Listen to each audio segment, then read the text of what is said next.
King Handles, I still talk to him on and off. He does his thing. He tried out for like Rappers 905, and they kind of just overlooked him. I think because of his age more than anything. So he's playing at a level that, like you said, when you see LeBron in the NBA, you're like, yo, he's older, but he's still playing like a young guy. Right. Like King Handles isn't an old guy, but he's like mid to late 30s, and he's playing like he's in his 20s. You know, like his agility's insane. You know, so it's like these are the guys that I was kind of growing up around and I was inspired by. Obviously, Hot Sauce and the Street Ball guys, and one I talked to Hot Sauce the other day, actually, because I made a comment and he reposted or something. I was like, sick. So I'm trying to get him to come to Toronto and maybe link with K Showtime. I think that would be sick. So I'm gonna see what's possible. I don't even know K Showtime, so I gotta connect that dot first, right? I'll help you there. Thinking a little too far ahead, but manifest that. Yeah. So I was kind of just doing the videos that way, and then as I was doing that, a few of my friends were already making music in like high school times, and they needed music videos, so I started helping them with videos. And then some of my friends are like, oh, we were freestyle. They're like, yo, we should try recording, and that's kind of how I segued into rapping. Yeah, what was your first one? My first song? Yeah. My first song recorded is probably 2011. What was it called? I don't know what the first song is called, but I was a very big fan of Childish Gambino. Okay. He was like a huge influence on like my beat selection and everything. So at this period, and Chance the Rapper. Chance the Rapper is like another huge influence. Yeah. So those guys, like, I won't lie, Chance is a part of the reason why I tried acid. You know? It's probably my favorite drug. Not to condone it. It's a horrible drug, don't do that shit. But with like my life experience and like tapping in with those type of artists instead of tapping in solely to like street music, it's like, it kind of helped me think a bit differently, I feel. And kind of keep my mind a bit more creative instead of just like focused on poly. Yeah. You know? So I definitely like, I dropped a lot of music. So from like 2012 to like 2017 or 2018, I used to go by the rap name LC the Artist, ELCEE. And that was like, I was trying harder then, but I didn't really know what I was doing. I was just releasing music. I got into engineering at this period of time because I tried a few studios and I actually liked what I was doing with my voice better.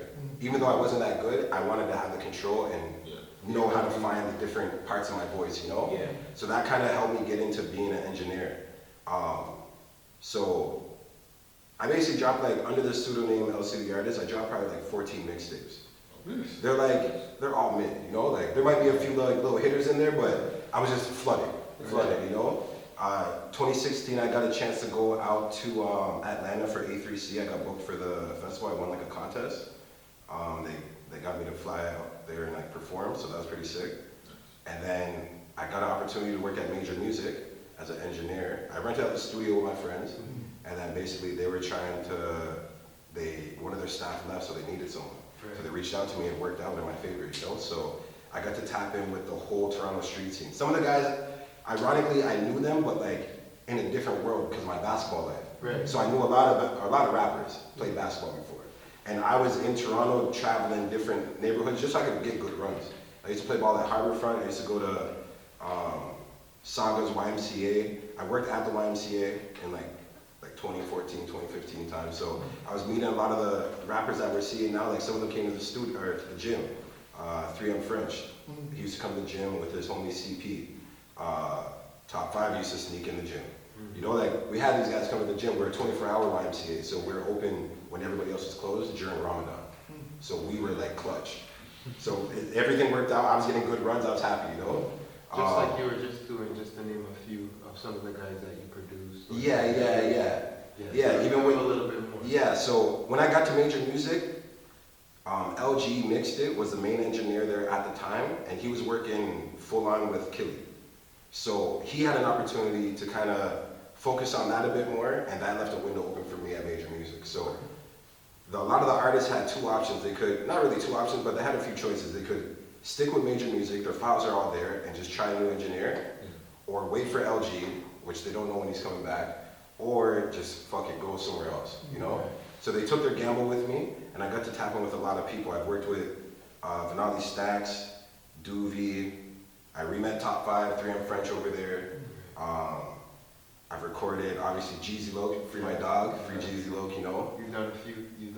Yeah, that's my guy still, that's my guy. That's Step Crow. That's Step Crow. Yeah. That's family stuff. That is family. So Free freaking him up, definitely. free him for sure. It's a must, that's a must. Roadrunner. Honestly, I worked with like basically almost every rapper in the Toronto like little politics rap scene. I've probably worked with them. Can I ask you a question real quick? Yeah. How hard is it to break out as a Toronto artist now? Like, is it I think easier now it's actually possible. It's possible. Yeah. You think because of the social media platforms? Or? Social media, I think. One, Drake did shed light on the city, but I don't think he shed light the way the artists expected. And now with the streamers and everyone coming to the city and creating events and opportunities and platforms, we don't have platforms really that much in Toronto that are established for the urban community. Okay. Right? So what do you mean? Because we have like, for example, Flow, or I don't know if it's Flow now, or 93.5. They still have 20. so Yeah. would you consider that like a platform where we can gravitate Their to? demographic. How many people can actually get in contact with them? Flow is what's Right. going on. So the platforms have to be 97 accessible. now. Right. Yeah, 98.7. So 93.5 switched to 98.7. Ricochet went over there. Yeah. But okay, for example, And now I've he's had at 3 5, songs on he's at Flow. 5. Nobody really knows if we're just talking. No. You know what I mean? So how much does that do for my musicality side of it, right? Because they don't- It's more so like it makes me feel happy. Mm-hmm. I'm more like, yo, my song's on Flow. I'm amped. I'm sending a flyer and I'm promoting Flow. Right. But I'm really just promoting myself, saying that I got to be on Flow. Right. That's how amped I am. Instead of them being like, yo, we got else on the show. Yeah. You know? And not to put any station or platform under the bus, but do you think there's a lack of support there for Canadian artists from these Canadian platforms? Do they more or less promote more? I just think we don't, like, there's support there for Canadian artists. I think the main, like, especially like when we're on Instagram and we're looking at Q6 Solid, 6 Buzz, and these platforms that are pushing a certain agenda of the hip hop community, Mm-hmm. those guys are never going to get the opportunities that anyone feels like they deserve. To be honest, like if it comes to grants and things like that, they're not really following, like, the reason why Kendrick could get a Grammy is because he made a song like and made it generalized about a community of people, but then on the album it's about black people. That's a manipulation of his whole music. Yeah. And he knew that he couldn't do the black people song for a Grammy. You know, so you have to play the cards when you're in this game. Gotcha. Because all of it's smoke and mirrors. Like, everyone that seems like they're successful, they might be living on a couch. Like, you have no idea what they're going through. Yeah. You have no idea what addictions they're probably battling that makes them feel inspired to create. That's a fact. It's crazy out That's a here. fact. Yeah. So, it's a unique industry to be in, but we're such a, hip-hop's already the youngest genre. So then when you add that into account, and then you add in Toronto's diversity and being like a melting pot of the city, well, the creativity, and then just like the diverse cultures that people are tapping into. Yeah. From you know how many Punjabi artists I record? I don't even know what they're saying, but they like my work, and they're rapping on beat. I know that. You know, like, there's I a can hear the cadence. But there's a popular market out there, right? There's a huge market. The guy's explaining to me. He's like, look at our population. And that's why the market exists. Our population is the smallest compared to most countries that are even booming. We have California's population, basically. As a whole country that's the same size as the States. We're the second biggest country, I think, right? In the world? Something like that. Second or third, right? So if that's the case, I get it. We have the Canadian shield where people can't build on. So they're just trying to flood dense cities and make them worse. But then it creates all this conflict that we're having in the city where people don't want immigrants here. And it's like, bro, we're all immigrants. Right. Like, whether it's a first or second generation, like my grandfather's from St. Kitts, the Caribbean Islands. My father's Guyanese. I'm basically an immigrant. I just grew up with Toronto's culture. You know, but not everybody likes that. Like, even I'm not really big on like dance hall or soca. That's not really my preference. I grew up in Windsor and Toronto. So in Windsor, I listened to Detroit music and Detroit radio. So I didn't really hear dancehall until I came to Toronto. So like, it's not that I didn't hear it. Like, we got introduced to Sean Paul when I was in grade 8. And that was like, oh, it's big. He's in Toronto shooting a music video for Give Me the Light. He's one of the girls I know is in it. You know, so it's like, for that to happen, it's like, that was a transition of like making it mainstream for Canadians. And the Toronto culture is more so based on Caribbean than American hip hop. That's right. You know? You know, those came to my mind. I know we're saying just 2 minutes. So why is it that when you look at artists like, for example, Cardi, Cardi Official, and you look at artists like Drake, or you look at, you know, people like Justin Bieber, why do these people have to connect with American artist in order to be successful? Why can't we just keep it homegrown? I think with most people, even if you look at American artists, Mhm. or even the UK artists, like Nems right now, he's on a run right now, and he's been collaborating with American artists. Mhm. By doing that, it's just showing it's showing the home that the people that they're already fans of also rock with you. So that's what I'm realizing. It's like you have to let them know, like, no, I really do this. Mhm. Because one thing somebody told me when I was younger is that the people that are going to be hardest to convince that you're serious about your craft are the ones closest to you. They've known you your whole life. So they're looking at you like, oh, this guy's always trying something. Yeah. Oh, this guy, yeah, he's sick at making music, but like, why didn't he just go get a 9 to 5 like everyone else? Like, they're not hating on you purposely, but their mind is so warped into fitting into the norm that when you're trying to break a threshold, you look crazy. And you look like you're just harming yourself and you're not getting anywhere, but it's like, all the little steps. A lot of people too are complacent, right? Like a lot of people. They accept become very the position that they're in, Yeah. and they think that's it. It's true. I have so many more goals for myself, even at my age. It's like, bro, I know that time's ticking, so I gotta really put my foot on the gas, let the world know what I'm up to, because I've been recording music for like 15 years now. Like, I have more songs than probably most artists I record, but it doesn't matter if I don't let people hear it, and if I don't brand it and put together a product, you know? It kind of changes, it defeats the purpose. Either you're doing it for a hobby, like definitely when I first got into music, it was a coping mechanism. So I think that kind of distracts my mind sometimes, where it's like, I'll start making tracks and I'm enjoying them, I'm loving them. I'm not even thinking about a video because I'm just happy to have the song that I'm listening to. And then 3 months later, I'm like, yeah, I should shoot a video. I don't even like the song that much anymore. I heard it every day, like 10 times. But you know that this is a way that you gotta push your name out. And you have to accept You it gotta- because you don't like it doesn't mean anything. Exactly. Even like, for example, the Go Figure video. So that video, we shot that in January. My dumb ass got greedy, did some stupid shit, I got arrested. And during that period of time, there was no video. So when I came back, I had the video footage on my hard drive in the prison, in my belongings. So when I got back, I ended up reaching out to somebody to get it edited and stuff. But it's like, that's a 6 months old track. Like, I don't want that song anymore. But now I do again because it's out. So now I'm listening to it more. I'm like, yeah, I do like this track, you know? But as a consumer of your own music, especially if you're creating a lot, it's hard. Like every song that I make is like my new favorite song.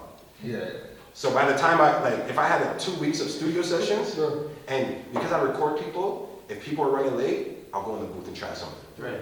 If they leave early, I'm gonna go in the booth and try something. Yeah. You know, like I love music, so I'm gonna really try to make the best songs that I can, because the more I can do in short periods of time, the best I can choose out of the batch of the hottest ones. And I think to piggyback on that, listen, if you're not your biggest fan, I don't think there's no point in me doing it in the first place. Bro, if you don't listen to your own music, why would Yeah, anybody else? and you really truly music. You have you actually Exactly. you also have to think like, I mean, it's not about being like cocky or anything like that, but you have to believe in yourself to a point where you actually think every single day when you wake up and you do what you do that That's like, what yo, you I'm the listen. shit. What Are you an emo rapper or are you a confident rapper? No matter Point what blank it is period. you do, like I don't even Like- care, even if it's something outside of rapping, you're doing something completely different. If you don't wake up every morning and be like, yo, I'm the shit at what I do, you're destined Yeah, to you're fail. stepping back, Listen, yeah. I wake up every morning and say, I'm gonna be the best damn bus driver. in the Yeah, freaking right. damn And you're shutting it down, fam. Shout out to Natalie. I'm the best damn bus driver in the city. If I don't wake up and have that, You make sure. make sure I'm strapped in. Listen, if you don't get from point A You to make point sure B 50 and them know that you in are. in a safe way, I fail. Yeah. Speak that into existence. With that being said, Okay. I love what you just did right there, everything else. I think that's gonna help a lot of the young ones coming up. Because Yeah, yeah, right yeah. now, anything coming after us, Yeah. it's very, very I think the important. biggest thing that, for especially the younger people that are going to be paying attention to this, Mhm. when you're doing anything, like you said, like anything that you're passionate about, you got to just lock in. Mhm. You have to avoid the distractions. Like, there's going to be, the more you start getting locked in, the more distractions are going to come. So, even if I release a music video, people want to hang out. I didn't do anything different in my life. All I did was drop a video. I'm still the same boring guy. But they want to hang out now because the video was kind of hype. You know, or It's all optics. Exactly, exactly. And perception is key. When you're doing something, you know, they want. Yeah, so consistency is a huge part of it because the more, today's day and age is like, It goes so quickly. The school and the doctors and everyone really gave into ADHD and just told people stop trying and pop a pill. So now people really stop trying, and if they gotta go out of their way to click something, they're not going. So right now I have. You include too many steps, bro, you already lost it. What is it? Right now I have it's like things that would make you upset if you really like allow yourself to digest it, right? So I have on my professional dashboard on Instagram, I have 70,000 views in 30 days. Now I have like 3,000 views on my video, and that's okay. But how come there's 70,000 on my Instagram that I've been promoted for the music video, but we can't get all the way over there? You know? And it's just human nature. It's not anyone's fault. The amount of things that I see that I probably don't even double tap, but I thought was funny. Yeah. It's Do like, it all the time. yeah, it's not on I'm purpose. guilty as fuck. Yeah, you know, so as much as I get upset and I look at at the stats, I'm like, yeah, it's real life. Like, It's real life. eventually they'll catch on. Right now, they just have to see me show that I'm serious. And like, basically, you can't be a one-hit wonder by yourself without a hit. So you can't drop a song and then expect it to just do numbers and then be like, well, I don't know.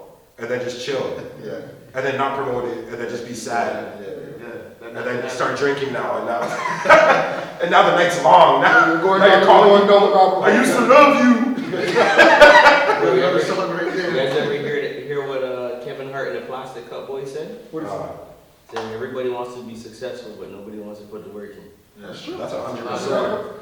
That's 100%. I feel like everyone loves the idea. Like everyone has goals. Everyone has goals. Even when they start saying, "Oh, I don't know," they don't want to talk about it. Right. They're upset. Everyone had a goal at some point, and they looked at it, and then they looked at the route to get there. They're like, "Yeah." They're like, "Yeah." What's this guy up to? Let me go see what he's doing. No, but we're all guilty of that. Fair. All of us are. I kid you not, I got greedy, fam.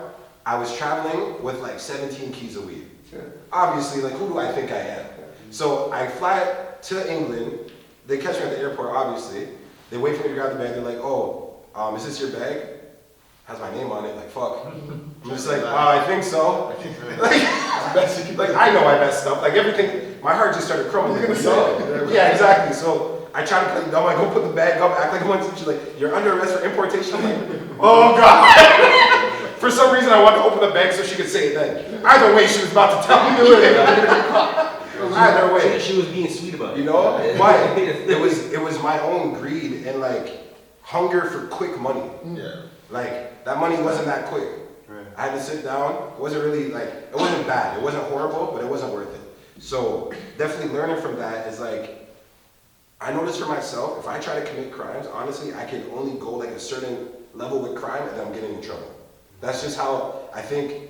The way God was like, he looks at me, he's like, "Fam, I gave you a lot of different chances to be talented and use your skills. Don't do that shit." Yeah. You know, like you have more options where you can make money in ways that aren't gonna harm people, get you in trouble. So don't do all that stuff. And it's like every time I get comfortable, I get the rude awakening. And it's like, this time it's like, I actually went to jail, you know? So it's like, okay, I need to humble because I don't know who I think I am. Man's just dropping life lesson gems on here. You guys need to pay attention to what we say. Take it in. Be There's nice. a lot of gold that you guys are listening Real to. talk. Be nice. I think you're up. Coming from the source. Me, I'm up. Yeah. It's your time. When you started DJing? Started DJing at age of 15. 15. Yeah, 15. I've been DJing for quite some time. Okay. You started like only reggae, hip hop, what type of parties? To be honest with you, I started off listening. I can't even really say that there was a particular genre that I started off DJing in particular. Like I think. You just want to hear your favorite songs together. Yeah, exactly. And a little bit more than that too, because like my family members are all from a music background, so I hear a lot of like I'm a big '90s fan. Okay. Like, or just in general 90s. 90s in general, but like if I'm being specific about like what would I prefer to play, I can play anything. Like I can DJ any genre of music, because I know what the fundamentals are. I know how to sing, and well not sing, but like how to mix in key. You know, like there's certain aspects or whatever that you obviously have to sit down and practice over and over. But like at the end of the day, really and truly for me, like if I were to sit down here and say what one particular genre that I could play from morning till night, bro, catch me in a 90s R&B bag all day. Everybody knows the 90s genre, the 90s era. Nah, but like, you gotta, when you talk 90s R&B, bro, it's like... Different. Yes. different. Bro, because there's a feeling. There's a feeling. Yeah, you know what I mean? There's a There's a feeling, lot more there's heart a put vibe, into there's a mood. like the singing, Yeah, 100%. and it was a lot more context usually. Yeah, for sure. It 100%. wasn't so direct. Yeah, A lot of innuendos. The Yeah. songwriting Yeah. before was actually gifted about Gifted sound. innuendos and subliminals Very and, weird. and 100%. hinting towards things. But it's funny though, because the older generation will always say that their genre, their era of R&B and slow jazz was better than the 90s. Stop that. You know what I mean? So Oh, what? Yeah, I'd say The Motown 80s was was hard, stopping too, bro. Yeah. Okay, Yeah. Motown was hard too. I feel like that's the beginning of like music that I could really start to enjoy is like the Motown era. Yeah. From there onwards, it was like, okay, yeah, everything I could, like, not everything, but there's something for me that I could listen to. Yeah. And especially with like how hip hop is now, like, almost every artist probably, like, every artist that drops an album probably has a 90s sample on the project. Facts. And then the craziest part is that you're sitting there listening to the 90s sample and No, the 90s. no. But it's not even that. It's actually an 80s sample. Yeah, 80s sample. That In was the sampled, 90s. like, no, that was sampled in the 90s. But wait. When you look at the history, even then, even before that, the song was taken from a song in the 60s. Yes. Or in the 70s. You know what I'm saying? Like there's, I don't know if you guys ever seen it, like on YouTube. If you go and you search up DJ Grandmaster Flash, he talks about like how when you're sitting here, you're listening to the samples of great records that were made, and he plays the original, you're sitting there like, what the fuck? What do you listen to? That? Because I can guarantee you that you've either heard your parents or your grandparents at some point listening to this original song, and you're like, holy shit, that's the banger that we be slopping in the car. You know what I mean?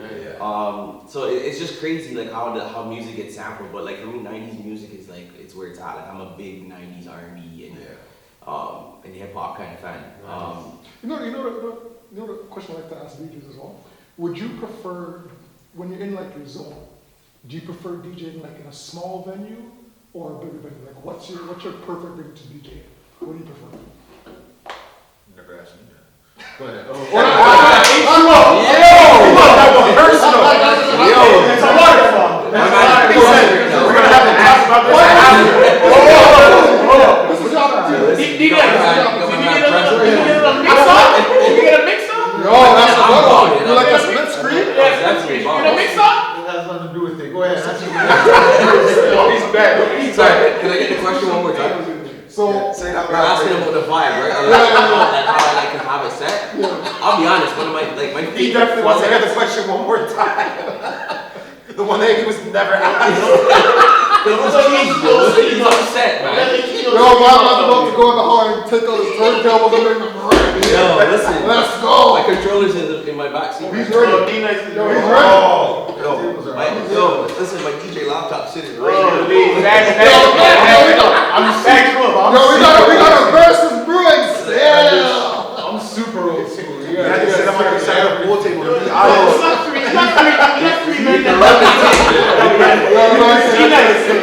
You can run the Tigger. I'll bring the old school to me. No, that's it. Anything that works. Anything. Listen, again, you're a real DJ, right? So at the end of the day, real DJs know that you don't necessarily just have, you don't have to have your shit. If you're a real DJ, you know, you really fuck with music, bro. Give two people, you know, some set of wax, bro. 2 empty turntables and a mixer, and you could throw down. Yeah. You know what I'm saying? I mean, yeah, like definitely with time and how far we've come in innovation when it comes to DJing. Like now DJing is I wouldn't say it's simple, but it's a whole lot easier. But with new things like AI and these programs, Serato.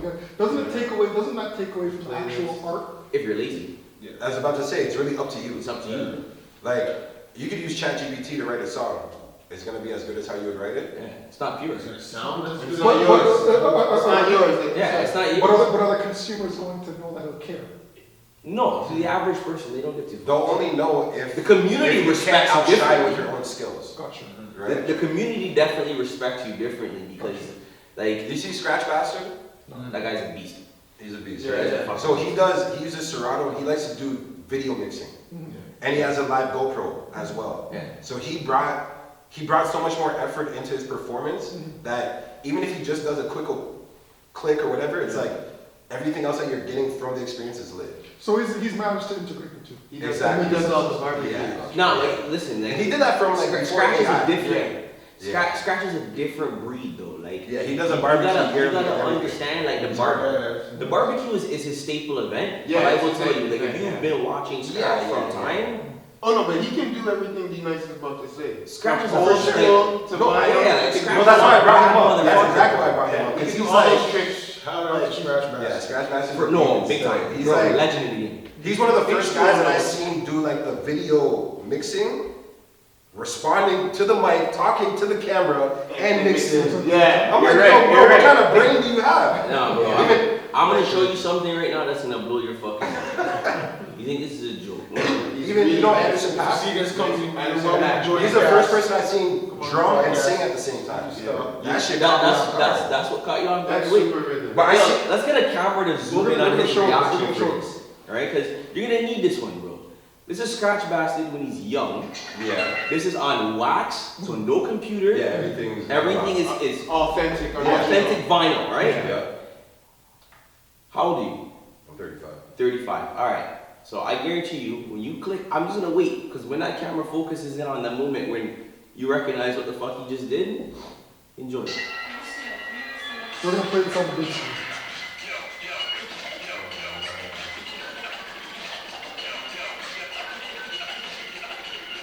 This is a DMC championship that he won. Yeah.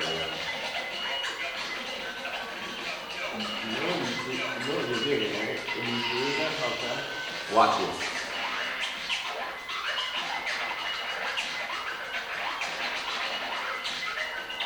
What does that sound like to you?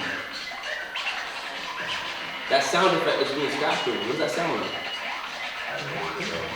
Okay.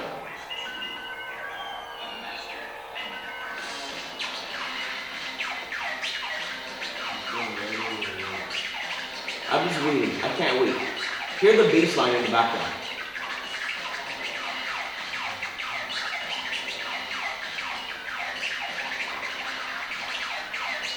Freaking out. No, something like that. Do you think that that's a practice No, or he's or breaking that's- down. that's Wait, hold on. basically- Let's get the breaking questions down in the after. beat, Let's get the questions in after, because this is the part you want to see.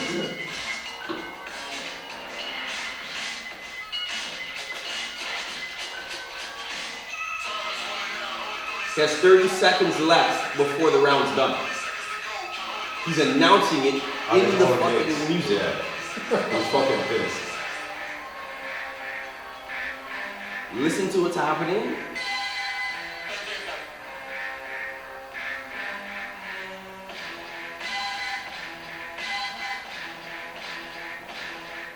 Did you catch that?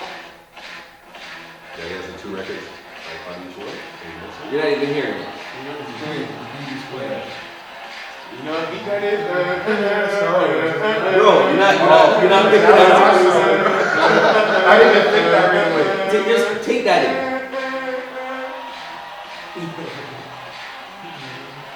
Oh, that's yeah, nice. that's hard. That's crazy. He's using both turntables to do that. Yeah, he's pissed. Come on. I couldn't do that if I had 10 years of practice. This player. Not in my wildest dreams. Dude, For your question, I think it comes with practice. I think a lot of skills, if you have interpersonal capabilities, it kind of changes it. Like some people are fast learners, so I feel like he's a very fast adjuster. Okay. Like his mind it's is precision. equipped, yeah, and precision obviously. But there has to be Yeah, something like this, organic in there that just like he has within. Yeah, of course. It's It's that ear, bro. It's that ear to be able to Yeah. hear those little mini samples or mini clips in songs that you're like, holy fuck, I can do something. Yeah. And again, like, it's the same thing if you're a producer. A producer does this exact same thing. When you hear these beats, they're getting sampled because he was listening to the old song and caught pieces that in clicked. his mind that he already heard. Exactly, right? It's the same shit. The only difference. Even with songwriting, like there's a lot of artists that are like trying to adapt